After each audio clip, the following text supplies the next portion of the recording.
തൃക്കാക്കര വാമനക്ഷേത്രത്തിലെ തിരുവോണ കമ്മിറ്റി നടത്തിയ ഇഫ്താർ വിരുന്നിൻ്റെയും വൈക്കോലിൽ മനോഹരമായ ശില്പങ്ങൾ ഉണ്ടാക്കുന്ന ഒരു കലാകാരൻ്റെയും പത്രം തലതിരിച്ചു വായിക്കുന്ന ഇടുക്കിയിലെ അഗസ്റ്റിച്ചേട്ടൻ്റെയും വിശേഷങ്ങളുമായി കലൈഡോസ്കോപ്പ് ഇവിടെ യാത്ര ആരംഭിക്കുന്നു. എല്ലാ മാന്യപ്രേക്ഷകർക്കും കലൈഡോസ്കോപ്പിലേക്ക് സ്വാഗതം.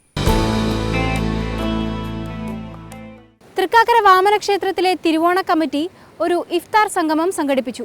ഓണാഘോഷങ്ങൾക്കായുള്ള തിരക്കിട്ട ശ്രമങ്ങൾക്കിടയിലും ഇത്തരത്തിലൊരു ഇഫ്താർ വിരുന്നൊരുക്കി മതസൗഹാർദ്ദത്തിൻ്റെയും സാഹോദര്യത്തിൻ്റെയും പാത കാട്ടിയിരിക്കുകയാണ് തൃക്കാക്കര ക്ഷേത്ര ഭാരവാഹികൾ.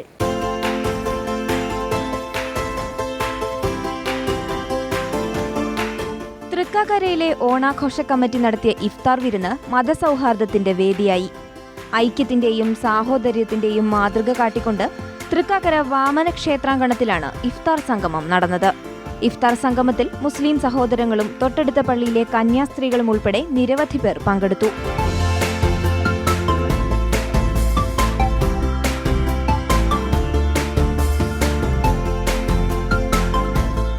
മുന്തിരിയും തണ്ണിമത്തനും സമോസയും ഒക്കെ പാത്രങ്ങളിൽ നിറഞ്ഞ ഈ വിരുന്നിന് അതിഥികളായി എത്തിയവരിൽ ഏറെയും പ്രമുഖർ. പ്രൊഫസർ എം ലീലാവതി, കവി ചെമ്മനം ചാക്കോ, ജനപ്രതിനിധികളായ Kochi mayor Tony Chammany, Benny Behanan MLA, സംവിധായകൻ ആഷിഖ് അബു എന്നിവരും വിരുന്നിൽ പങ്കെടുക്കാനെത്തി. എല്ലാ മതങ്ങളെയും ബഹുമാനിക്കുന്ന നമ്മുടെ പഴയ സംസ്കാരത്തിലേക്കുള്ള തിരിച്ചുപോക്കാണ് ഈ ഇഫ്താർ കൂട്ടായ്മയെന്ന് പ്രൊഫസർ ലീലാവതി പറഞ്ഞു. അങ്ങനെ ഈ ഇഫ്താർ വിരുന്ന് എന്നുള്ളത് സർവ്വമത സാഹോദര്യത്തെ കുറിക്കുന്നു. നമുക്ക് നമ്മളുടെ ആ പഴയ സാംസ്കാരികമായിട്ടുള്ള ഔന്നത്യം നമുക്ക് വീണ്ടെടുക്കാൻ ഇത്തരത്തിലുള്ള സർവ്വമത സാഹോദര്യ സമ്മേളനങ്ങൾ, വിരുന്നുകൾ അത് പ്രകടനത്തിൽ മാത്രമല്ല മനസ്സിൽ കൂടി ഉണ്ടാവണം. ഇന്ത്യ ഒരു സെക്യുലർ രാജ്യം എന്ന് പറയുമ്പോൾ നിർമ്മത രാജ്യം എന്നല്ല അതിനർത്ഥം. അത് നമ്മൾ പദവും മതേതരം എന്നാണ് ഉപയോഗിക്കുന്നത്. അതിനൊരു കാരണമുണ്ട്. നിർമ്മത രാജ്യങ്ങളും ഉണ്ട് ലോകത്തിൽ, ഒരു തരത്തിലുള്ള മതങ്ങളെയും അംഗീകരിക്കാത്ത രാജ്യങ്ങൾ. പക്ഷെ നമ്മുടെ രാജ്യം എല്ലാ മതങ്ങളെയും അംഗീകരിക്കുന്നു, എല്ലാ മതവും ഒരുപോലെ മഹത്താണെന്ന് സ്വീകരിക്കുന്നു. എല്ലാ മതത്തിലും വിശ്വസിക്കാനുള്ള സ്വാതന്ത്ര്യം ആളുകൾക്കുണ്ട്. ആ സ്വാതന്ത്ര്യം ഒരിക്കലും നിഷേധിക്കപ്പെടാൻ പാടില്ല എന്നുള്ളതിന് നിയമവും ഉണ്ടാക്കിയിട്ടുണ്ട്. അത്തരത്തിലുള്ള ഒരു സവിശേഷത ഈ മഹാരാജ്യത്തിന് ഉണ്ട്. അത് നമ്മളുടെ പഴയ ആർഷ പാരമ്പര്യത്തിന് അനുഗുണമാണ്. ഇത്തരത്തിലുള്ള വിരുന്നുകൾ നമ്മളുടെ ആ മഹത്തായ സംസ്കാരത്തിൻ്റെ ഔന്നത്യം പുനർവിരചിക്കാനും അത് നമ്മളുടെ മനസ്സിൽ ആഴത്തിൽ കൊള്ളത്തക്കവണ്ണം അത് വളരാനും ഇടയാകും. ഇഫ്താറിന് ശേഷം മുസ്ലിം സഹോദരങ്ങൾക്ക് മഗ്‌രിബ് നമസ്കരിക്കാൻ ക്ഷേത്ര കമ്മിറ്റിക്കാർ തിരുവോണം ഹാളിൽ പായ വിരിച്ച് സൗകര്യമൊരുക്കി.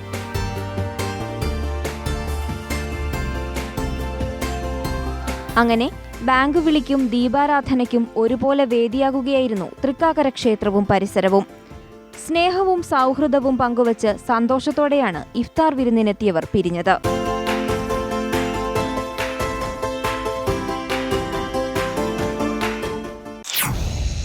കൊല്ലം സ്വദേശി രാജേന്ദ്രൻ പിള്ള വൈക്കോലിൽ മനോഹരമായ ശില്പങ്ങൾ ഉണ്ടാക്കും. ലക്ഷക്കണക്കിന് വൈക്കോൽ തുണ്ടുകൾ വേണ്ടിവരും ഒരു ചിത്ര നിർമ്മാണത്തിന്. ഈ മനോഹരമായ വൈക്കോൽ ചിത്രങ്ങൾ കാണാം കലൈഡോസ്കോപ്പിൽ ഇനി.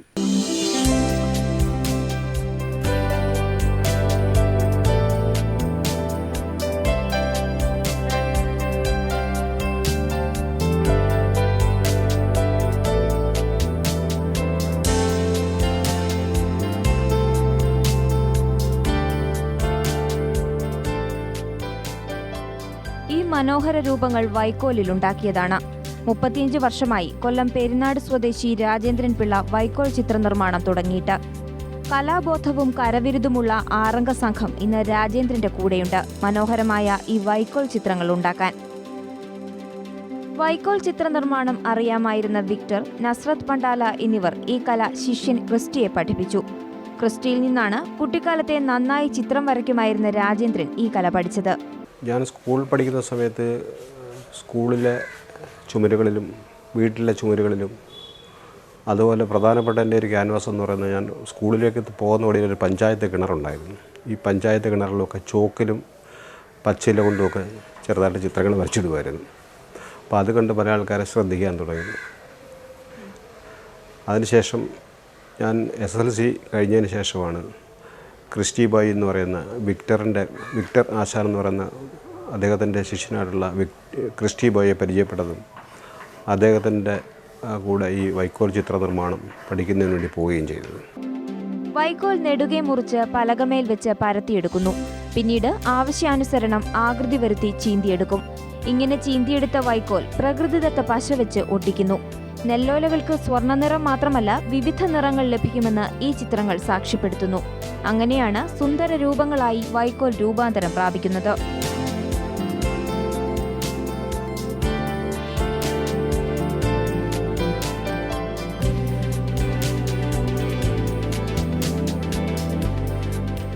ഗാന്ധിജിയുടെയും നെഹ്റുവിന്റെയും സ്വാതന്ത്ര്യ സ്മരണകൾ ഉണർത്തുന്ന ചിത്രങ്ങൾ, ഷിർദി ബാബയുടെയും ഹനുമാന്റെയും ശ്രീബുദ്ധന്റെയും ചിത്രങ്ങൾ, ഉണ്ണിയേശുവും മാതാവും ഹംസവും ദമയന്തിയും പോലുള്ള രാജാ രവിവർമ്മ ചിത്രങ്ങൾ, അങ്ങനെ നീളുന്നു രാജേന്ദ്രനും സംഘവും ഉണ്ടാക്കുന്ന വൈക്കോൽ ചിത്രങ്ങൾ.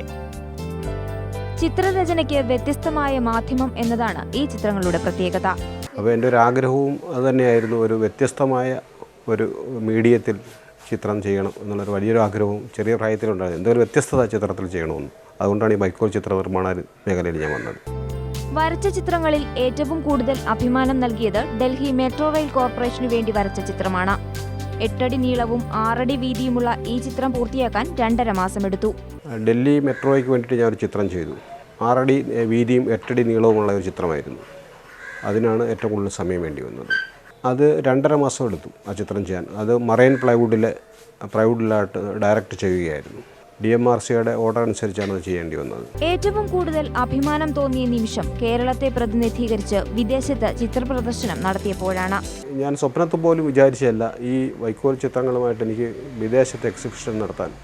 അതും എൻ്റെ കയ്യിൽ നിന്ന് 1 രൂപ പോലും ചിലവാകാതെ കേന്ദ്ര കരകൗശല വികസന കമ്മീഷണറായിട്ടാണ് എനിക്ക് 3 തവണ അവസരം ഉണ്ടാക്കി തന്നത്. എന്നാൽ കരകൗശല മേഖലയെ സംസ്ഥാന സർക്കാർ കാര്യമായി ശ്രദ്ധിക്കുന്നില്ല എന്നൊരു പരാതി ഇവർക്കുണ്ട്. സംസ്ഥാന സർക്കാരിൻ്റെ ഭാഗത്തുനിന്ന് വളരെ ഒന്നും തന്നെ ഇല്ലെന്ന് വേണമെങ്കിൽ പറയാം. അത് ഈ വൈക്കോൽ ചിത്ര മേഖല എന്നല്ല, കരകൗശല മേഖലക്ക് മൊത്തത്തിലും ഒരുവിധ സഹായവും ലഭിക്കാറില്ല. അവർ കേരള കരകൗശല വികസന കോർപ്പറേഷനെന്നും അപ്പെക്സ് കോർപ്പറേഷനും സുരഭി എന്നും പറയുന്ന 2 സ്ഥാപനങ്ങൾക്ക് സാമ്പത്തിക സഹായം നൽകുന്നുണ്ട്. ഇതൊന്നും ഈ അർഹതപ്പെട്ട കൈകളിൽ എത്തുന്നില്ല. മാത്രമല്ല വർഷങ്ങൾക്ക് മുമ്പുള്ള കൂലിയാണ് ഇപ്പോഴും ഈ തൊഴിലിന് ലഭിക്കുന്നത്. ആദ്യകാലങ്ങളിലൊക്കെ ഏറ്റവും കൂടുതൽ ആൾക്കാർ കടന്നു വരുന്ന ഞങ്ങളുടെ പഞ്ചായത്ത് മേഖലയിൽ ഏറ്റവും കൂടുതൽ ആൾക്കാർ കടന്നു വരുന്ന മേഖലയെന്ന് വെച്ചാൽ വൈക്കോൽ ചിത്ര നിർമ്മാണമായിരുന്നു. കാരണം അന്ന് ഇതിന് ലഭിച്ചുകൊണ്ടിരുന്ന വേതനം വളരെ വലുതായിരുന്നു. പക്ഷേ ഇന്നും ആ വേതനത്തിൽ നിന്ന് വലിയ വ്യത്യാസങ്ങളൊന്നും വന്നിട്ടില്ല. കാരണം ഇതിൻ്റെ ഒരു മാർക്കറ്റിങ്ങിന് വേണ്ടിയിട്ട് നമ്മുടെ സർക്കാർ ഇതര സ്ഥാപനങ്ങളൊന്നും ശ്രമിക്കുന്നില്ല എന്നുള്ളതാണ് പ്രധാനപ്പെട്ട കാരണം.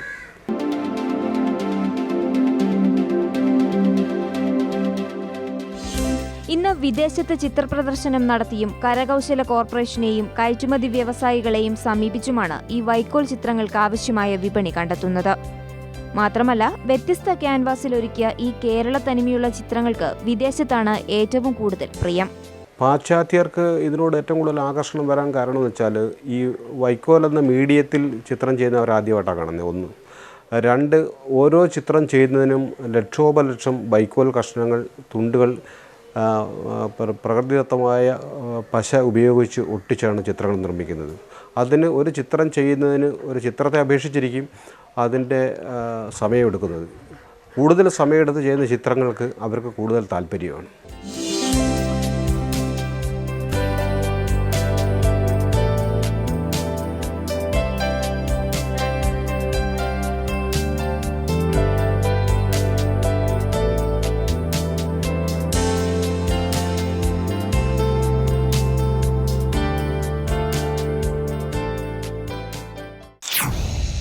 പത്രം തലതിരിച്ച് വായിക്കുന്ന അഗസ്റ്റി ചേട്ടനെ പരിചയപ്പെടാം ഇടവേളയ്ക്ക് ശേഷം.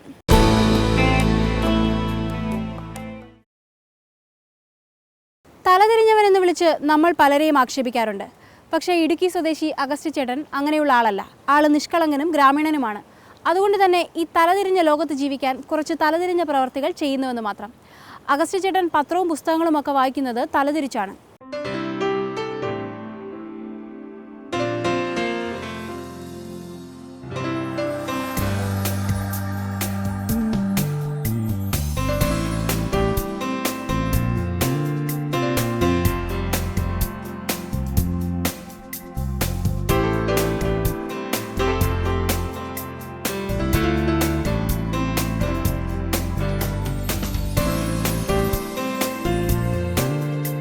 പ്രതിസന്ധി മൂർച്ഛിക്കുന്നു. VS മുന്നോട്ട് തന്നെ. റവല്യൂഷണറി മാർക്സിസ്റ്റ് പാർട്ടി നേതാക്കൾ VSനെ കണ്ടു. CPM കേന്ദ്ര കമ്മിറ്റിക്ക് താൻ കത്തയച്ചതായി പ്രതിപക്ഷ നേതാവ് VS അച്യുതാനന്ദൻ സ്ഥിരീകരിച്ചു. മാവേലിക്കരയിൽ സ്വകാര്യ ചടങ്ങിൽ പങ്കെടുക്കാനെത്തിയ VS കായംകുളം ഗസ്റ്റ് ഹൗസിൽ മാധ്യമ പ്രവർത്തകരോട് സംസാരിക്കുകയായിരുന്നു. കത്തിൻ്റെ ഉള്ളടക്കം പങ്കുവയ്ക്കാൻ ഉദ്ദേശിക്കുന്നില്ലെന്ന് അദ്ദേഹം പറഞ്ഞു. ഇത് ഇടുക്കി മൂലമറ്റം ചക്കാലക്കൽ വീട്ടിൽ അഗസ്തി. എല്ലാവരും പത്രം നേരെ നിവർത്തിവെച്ച് വായിക്കുമ്പോൾ അഗസ്തി പത്രം തലതിരിച്ചു വായിക്കും. നഗരം കേന്ദ്രീകരിച്ച് 300ഓളം യുവാക്കൾ മയക്കുമരുന്ന് ശൃംഖലയിൽ ഉൾപ്പെട്ടിട്ടുള്ളതായി എക്സൈസ് ഇൻ്റലിജൻസ് റിപ്പോർട്ട്. 2 വർഷത്തിനിടെ ചാത്തന്നൂർ, കോട്ടയം, അടൂർ, ചെങ്ങന്നൂർ എന്നിവിടങ്ങളിൽ മയക്കുമരുന്ന് കേസിൽ അറസ്റ്റിലായത് തിരുവല്ല സ്വദേശികളാണ്. ഇങ്ങനെ പത്രം തലതിരിച്ചു വായിക്കുന്നതിന് പിന്നിലും ഒരു കഥയുണ്ട്. ഹൈറേഞ്ചിലേക്ക് കുടിയേറ്റക്കാലം ആരംഭിച്ച സമയത്ത് ഇവിടെ വന്ന് താമസിച്ചതാണ് ഇദ്ദേഹം.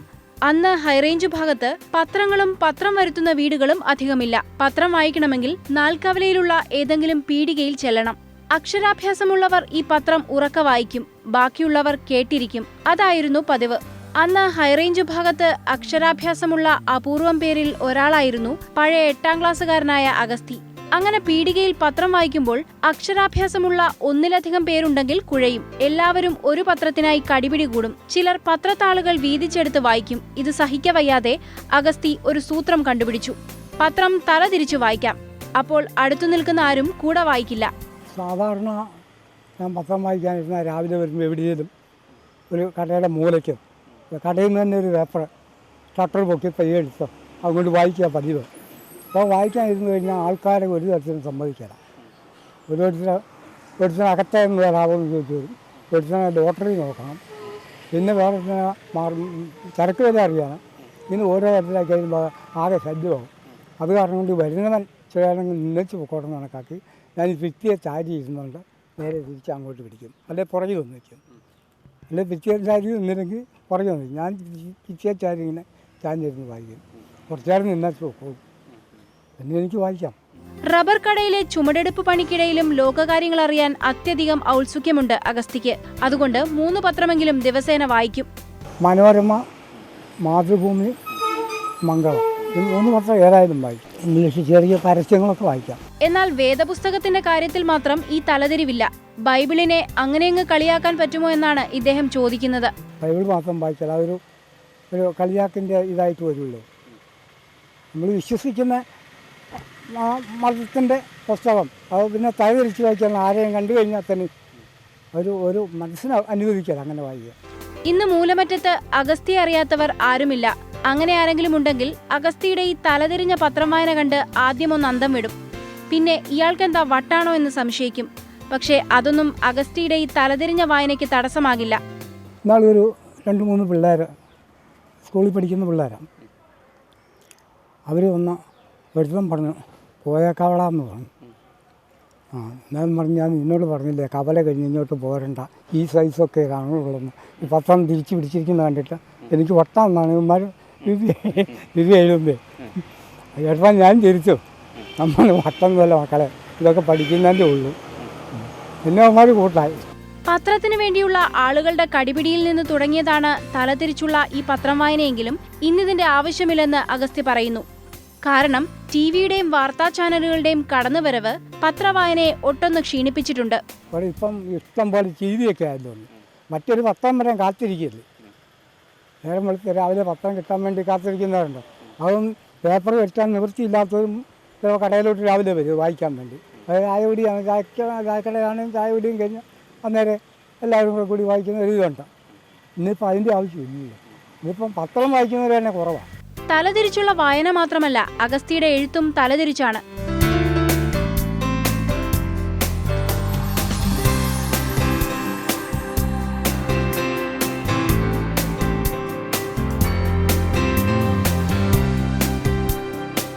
ഇങ്ങനെ അല്ലറ ചില്ലറ തലതിരിഞ്ഞ കഴിവുകളെ കൂടാതെ നന്നായി കവിത എഴുതാനും ചൊല്ലാനും അഗസ്തിക്കറിയാം.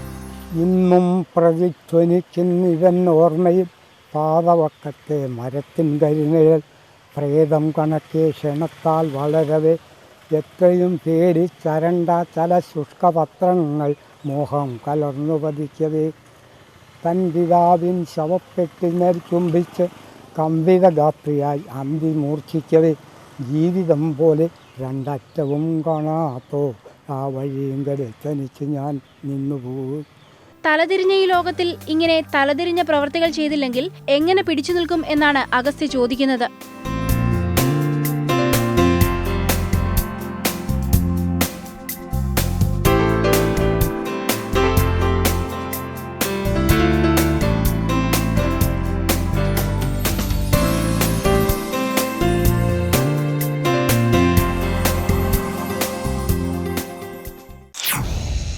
മേപ്പാടിയിലെ ഒരു കുട്ടി ആശാരിയുടെ വിശേഷങ്ങൾ കാണാം ഇടവേളയ്ക്ക് ശേഷം.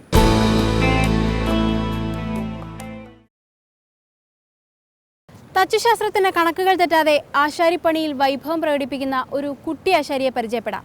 മേപ്പാടി സ്വദേശി വിപിനാണ് മുഴക്കോലിനോടൊപ്പം ഉളി ചലിപ്പിക്കുന്ന ഈ കുട്ടി ആശാരി.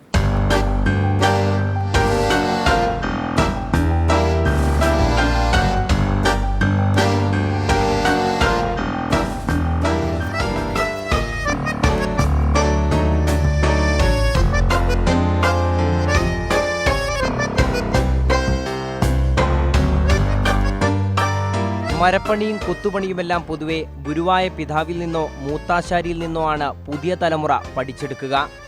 ലക്ഷണമൊത്ത ഒരാശാരിയാവണമെങ്കിൽ തൊഴിലിലെ പരിചയവും സൂക്ഷ്മതയും കർശനമാണ്. ഇവിടെയാണ് 10 വയസ്സുകാരനായ വയനാട് മേപ്പാടിയിലുള്ള രാജീവന്റെ മകൻ ബിബിൻ വിസ്മയമാകുന്നത്. കാലങ്ങളോളം ഒരാശാരിക്ക് കീഴിൽ നിന്ന് മനസ്സിലാക്കിയെടുക്കുന്ന കണക്കുകളും മരപ്പണിയുമെല്ലാം ഈ 5ാം ക്ലാസ്സുകാരന് ഹൃദിസ്ഥമാണ്. 4ാം വയസ്സ് മുതൽ മുട്ടിയും മുളിയും കയ്യിലെടുത്ത വിപിന്റെ ഗുരു അച്ഛൻ തന്നെയാണ്. ആദ്യമൊക്കെ ചെറിയ ചെറിയ കളിപ്പാട്ടങ്ങൾ നിർമ്മിച്ചായിരുന്നു ആശാരിപ്പണിയിലെ തുടക്കം. പതിയെ മകനിലെ ആശാരിയെ തിരിച്ചറിഞ്ഞ അച്ഛൻ മകന് ആശാരിപ്പണിയിലെ കണക്കുകളും വിദ്യകളും പറഞ്ഞുകൊടുത്തു. വെറും 10 വയസ്സാകുമ്പോഴേക്കും ബിബിൻ നല്ലൊരാശാരിയായി കഴിഞ്ഞു.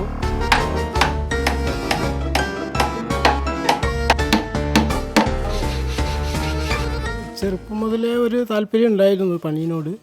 പിന്നെ ഇപ്പോഴത്തെ തലമുറക്ക് ഇതിനോട് വലിയ താല്പര്യമില്ല. അതുകൊണ്ട് പിന്നെ പ്രോത്സാഹനമായി അങ്ങനെ ഞാനും വേണ്ടതുപോലെയൊക്കെ പറിച്ച് ചെയ്ത് കൊടുക്കും. പിന്നെ സ്കൂൾ കഴിഞ്ഞ് വരുന്ന ടൈമിന് അത് സ്വയമായി ചെയ്ത് അങ്ങനെയാണ് ഇങ്ങനെയുള്ള സാധനങ്ങളൊക്കെ എടുക്കുക പഠിച്ചത്. രാവിലെ നേരത്തെ സ്കൂളിൽ പോകുന്നതിനു മുൻപേ അല്പം ആശാരിപ്പണി. പിന്നെ സ്കൂൾ വിട്ടു വന്നാലും മട്ടക്കോലും വരക്കോലും മുഴക്കോലും ഉളിയുമായി മരത്തടികളോട് ചങ്ങാത്തത്തിലാകും വിപിൻ. അതുകൊണ്ടുതന്നെ ആശാരിയുടെ മനസ്സുറപ്പിന് മുന്നിൽ വഴങ്ങാത്ത മരത്തടിയില്ല എന്ന് പറയും പോലെ വിപിന് മെരുങ്ങാത്ത മരങ്ങളുമില്ല. നിരവധി തവണ ശാസ്ത്രമേളകളിലും ഈ കൊച്ചുമിടുക്കൻ തന്റെ മരപ്പണിയിലെ വൈഭവം പ്രകടിപ്പിച്ച് ജേതാവായിട്ടുണ്ട്. സ്കൂൾ വിട്ട് വരുമ്പോൾ ഇങ്ങനെ കുറേ സമയങ്ങൾ ചിലവഴിച്ചാനൊക്കെ കിട്ടാറുണ്ട്.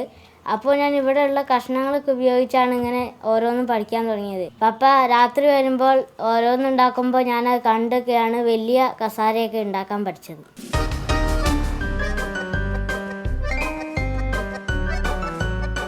അച്ഛന് ജോലി തിരക്കുണ്ടാകുമ്പോൾ സ്കൂൾ വിട്ടു വന്നാൽ പിന്നെ അച്ഛനെ സഹായിക്കുക എന്നത് തന്നെയാണ് ബിബിന്റെ പ്രധാന ജോലി.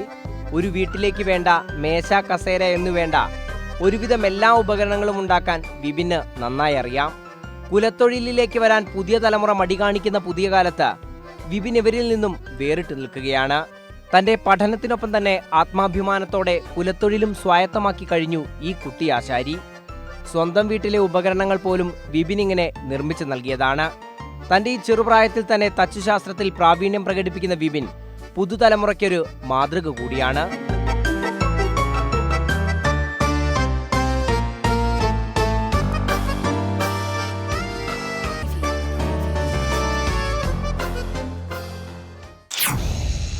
യൂക്കാലിപ്റ്റസ് മരങ്ങൾക്കിടയിൽ പരസ്പരം കെട്ടിപ്പുണർന്ന് മരം ചുറ്റിയോടുന്ന 2 യുവമിഥുനങ്ങൾ കേട്ടിട്ടില്ലേ? അത്തരത്തിൽ 2 യുവമിഥുനങ്ങളെ നമുക്കും പരിചയപ്പെടാം. യൂക്കാലിപ്റ്റസ് മരങ്ങൾക്കിടയിലല്ല, ഇടുക്കിയിലെ തേയിലക്കാട്ടിൽ. ഇടുക്കിയിലെ ഞങ്ങളുടെ ക്യാമറാമാൻ ചന്ദ്രൻ ആര്യനാട് പകർത്തിയ ദൃശ്യങ്ങളാണ് ഇനി ലെൻസ്കേപ്പിൽ.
കെലഡോസ്കോപ്പിൻ്റെ ഈ ആഴ്ചയിലെ കാഴ്ചകൾ പൂർണ്ണമാകുന്നു.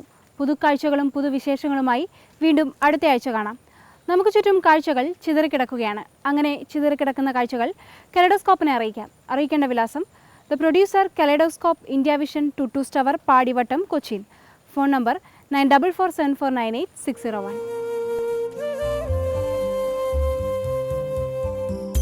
അധിക നേരമായി സന്ദർശകർക്കുള്ള മുറിയിൽ മൗനം കുടിച്ചിരിക്കുന്നു നാം.